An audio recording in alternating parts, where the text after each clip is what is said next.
Alright, hello everyone. Today I'm going to show you how I make cheesecake. Everyone who tries this recipe really loves it. Some people do a graham cracker crust. I made it the first time maybe a few years ago, and I did do the graham cracker crust, but I really didn't feel like it added much to it. It's got a bit of a texture to it, but I felt like it added a lot more sugar and calories that weren't really needed. The cheesecake just stands on its own, and if you like cheesecake, it's that nice, thick, creamy sort of cheesecake you expect in, New York style, so to speak. So I just omitted the graham cracker crust, but you can do that too. I believe I don't really remember the recipe, but I'm sure you can find it online. Just a bunch of graham crackers, usually some butter, maybe a little bit of sugar or something, or vanilla maybe. I don't really remember. But that's just an option if you want to do it that way. I do it without any crust, like I said. I do put it in a springform pan, and I'll show you this. I put it in a springform pan. This is a 10 by 3 cake pan. It's completely sealed, and then I put a piece of parchment just on the bottom so that it's easy to get the cake out, because once the form is off, it's really easy to move around onto another plate when you're ready to cut it, and I'll show you a trick of how I cut it. So the springform goes into the cake pan, and then this goes into this really big, just flat. It's a cheap steel pan I think I got from Walmart, almost like a 1.5 size lasagna pan basically, but it's big enough to fit the 10-inch. Because this is a 9-inch springform, this is a 10-inch cake pan, so it's probably 12 by 20 or something. But you can see the line where I pretty much fill the water up to most of the time. So you want to get the water about halfway up. So I've also used one of them roasting pans, like aluminum roasting pans, because they're pretty cheap. So if you don't have one of these bigger pans, you can just use one of them. It'll work the same for you.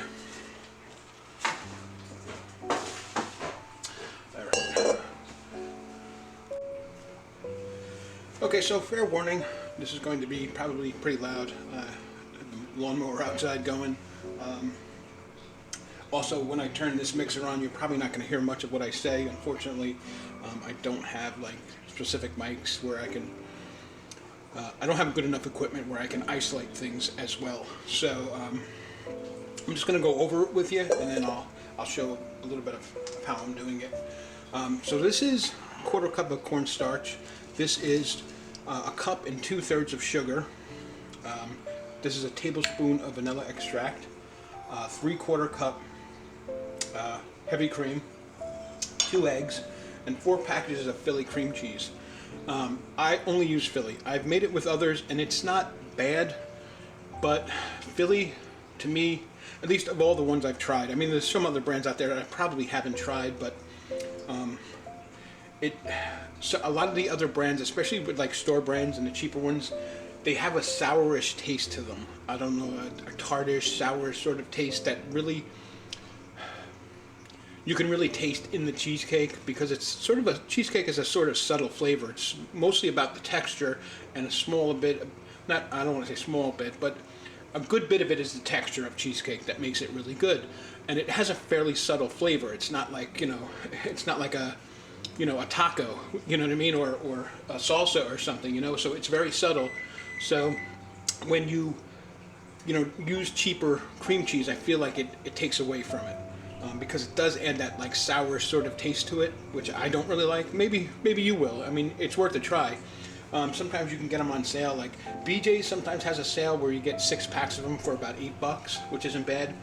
I remember I could get a big, I think it was a 5-pound block of the Philly but it was all one piece from Costco, but I don't go there anymore.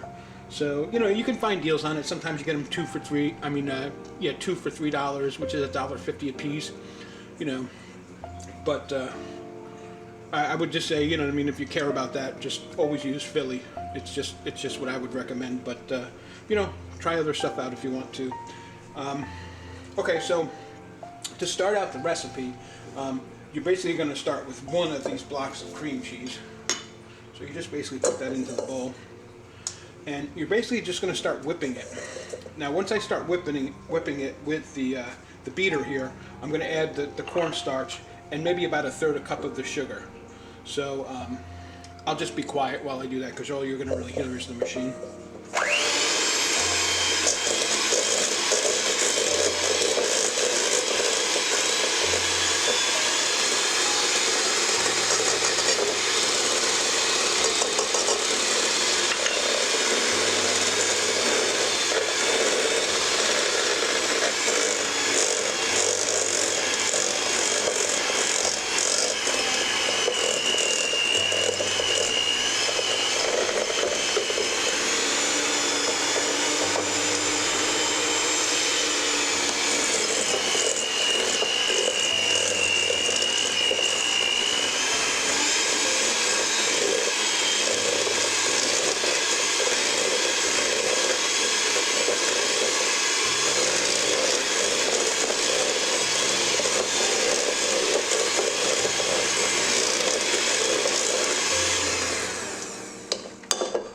Now, if you've noticed, this is actually a bowl from a KitchenAid mixer. Now, you can do it with a KitchenAid mixer, but I've always liked the results I've gotten with a hand mixer. I don't know why. I feel like it just works a little better. It is more labor intensive, like I'm sitting there with the beater for a while and I'm actually sometimes sort of putting pressure on it, so if you needed to make a few of these, it would probably get a little like, oh man, this is getting a little hard to hold and hard to, you know, because there is that sort of pressure and the way you move it back and forth and all that. But you can certainly make it with a KitchenAid mixer, but I just didn't feel like it was the same to me. I just feel like this beats it like differently at a higher speed and sort of, I guess, puts a little more air into it. Not that you really want to do that. You don't really want it airy. I mean, well, some people might, but I think cheesecake is best when it's more dense, so it's not really about putting air in it, but it does need to be mixed well. So, and it's always really good to, of course, have a. You're going to need one of these, of course, because you got to do this every once in a while. You know, go down to the bottom and mix it up and get all the parts that the machine doesn't get.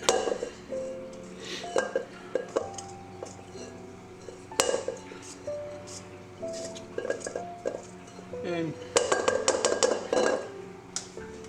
so let me get this really whipped up so you can see what it looks like when it's done.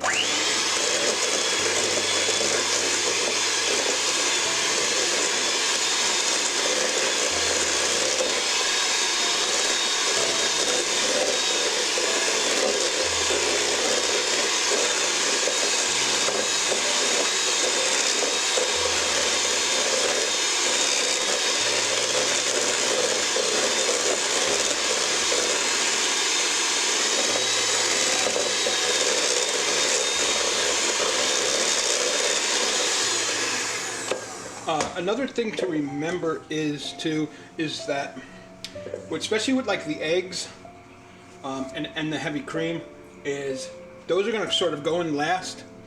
And the real idea here is to whip this this cream cheese and the sugar and like the vanilla, and sort of get it really smooth and creamy before you even put the eggs or the heavy cream in.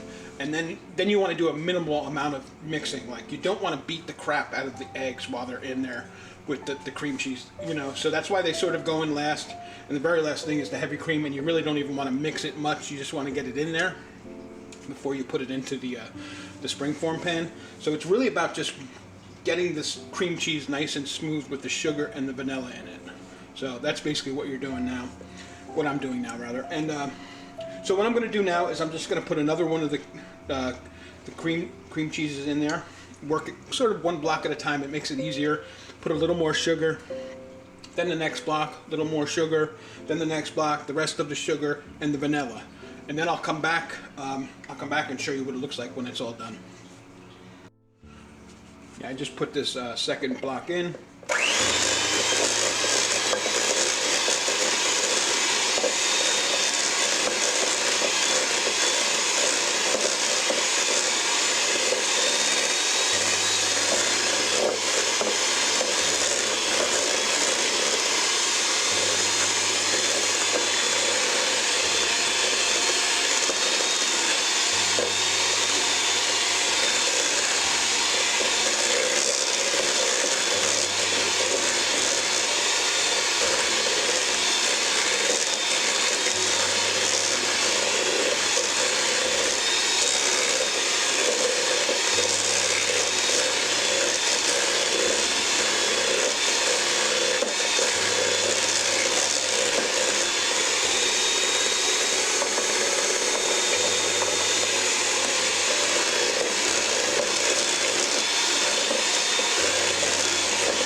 see how that's getting, and that's it's important to get it that way. That's really what you're going for, really silky and smooth. And you know, you'll notice too when you first put the cream cheese in there, it's very blocky and choppy. You know, so like you're whipping it smooth, really. Another thing to remember is I try to do all the ingredients room temperature, especially the cream cheese. You don't want to work with it cold. It makes it much harder, and I don't think it mixes as well. So keep that in mind. All right, we're going to put the last block in and the rest of the sugar.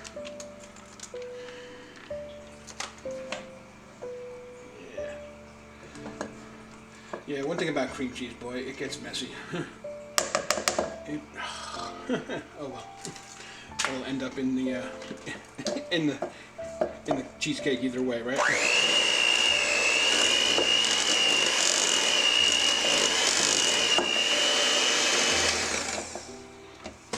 Just get that off of there.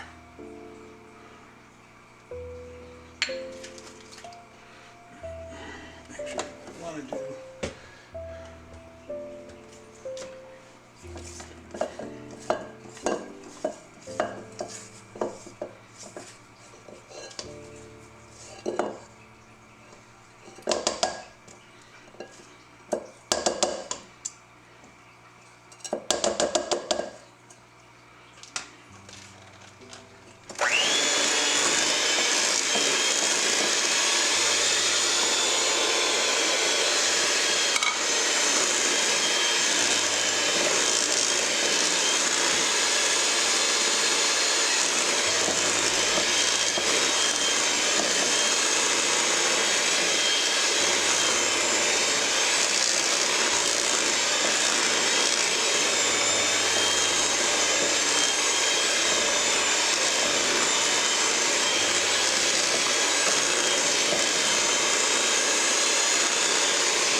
Put that in.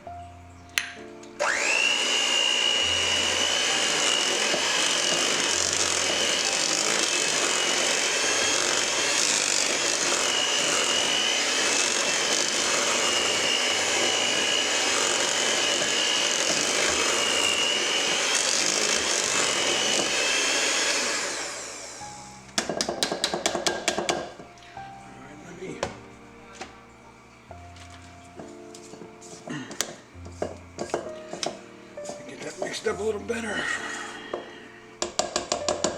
And you see how much, you know, how smooth it's getting, right? Excuse me.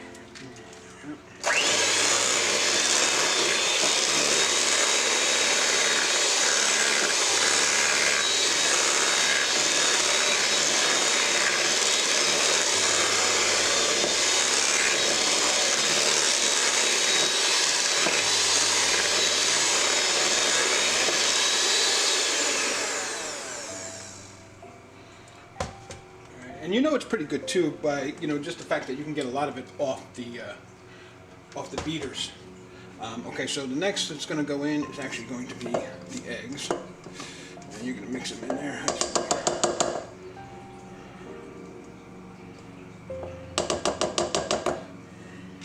Right.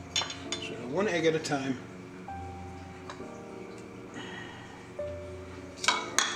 Get this out of our way.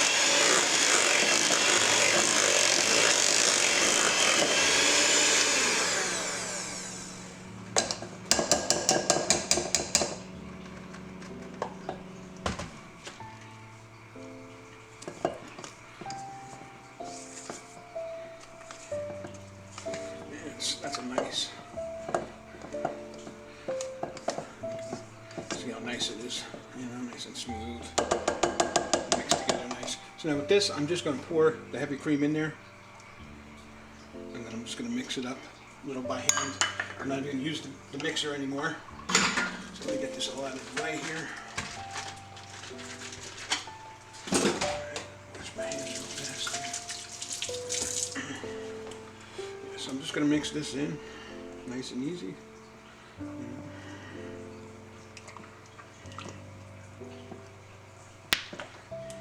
Kind of folding it in really, just to, you know, get it mixed, but I'm going to beat it in. All right, so now I've already boiled water. It's about as much as I have one of those electric tea kettles, so as much as it would fit in there. I boiled the water in the ovens. I have the oven at 325 because you really want to cook it slower. Slow and low is really the way to go with this. If you cook it too long, you're going to get cracks, and if you get to the point where it's burnt, it's going to usually crack too. And the water helps that, but once it's overcooked, like it's not technically really overcooked, but that's when you'll get a lot of cracks in it, which, you know, aesthetically isn't so pleasing. So if you want to minimize cracks, just go a little lower with the heat, and make sure you keep water in it. But also, the brown top looks nice, but that by the time that top is brown, it usually means it's kind of burnt. So, all right, that's all mixed in. I'm gonna get the pan here. All right, we're just gonna put it in.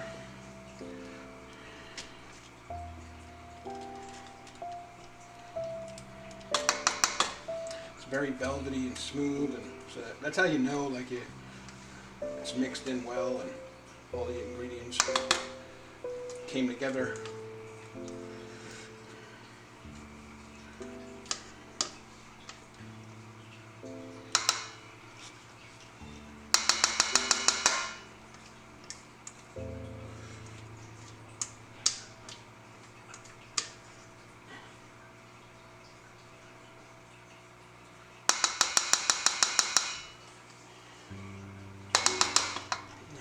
I like to sort of level it off a bit with the spatula. Trying to get that all on there, you know. Trying to get it all in there.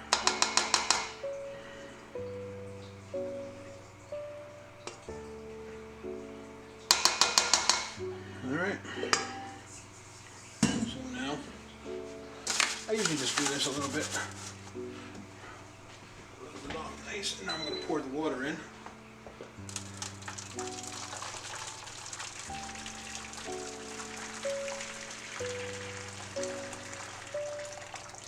I think it could actually use a bit more water, so I'm going to put some more hot water in there and then throw it in the oven. And once it's baked, I'm going to take it out. I'm going to leave it sit outside the oven for maybe like an hour before I put it in the fridge. This is something you usually make the night before because it really needs to set up well in the fridge. So overnight is usually best. And then what I can do is tomorrow I'll take it out of the mold, and I'll show you how I cut it. Okay, so I've had this in the oven for I would probably say close to 2 hours at 325. I'm going to take it out now and show you sort of what it looks like.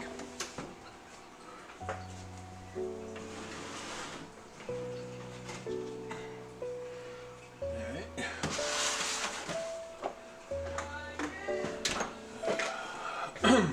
Now you see it's a very light golden brown.